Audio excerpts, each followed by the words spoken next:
Então, família, trazendo aqui essa explicação aqui bem básica dessas máquinas lave seca Samsung ou LG.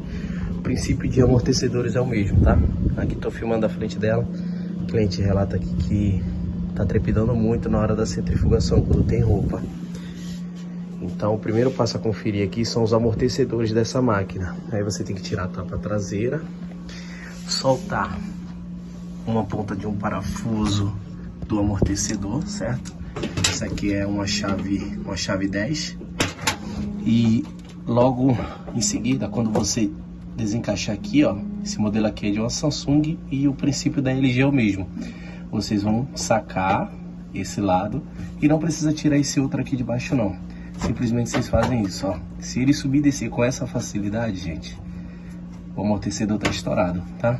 Então aqui obrigatoriamente tem que trocar os dois amortecedores para ela poder ter equilíbrio e equalização na hora da centrifugação. Aqui é amortecedor estourado, tá? Olha a facilidade, ó, tá vendo? Então isso aqui ele tem uma certa resistência quando você joga para cima e para baixo. Você não faz isso com uma certa facilidade, ó, tô fazendo com um dedo só, tá bom? Então aqui é amortecedor estourado.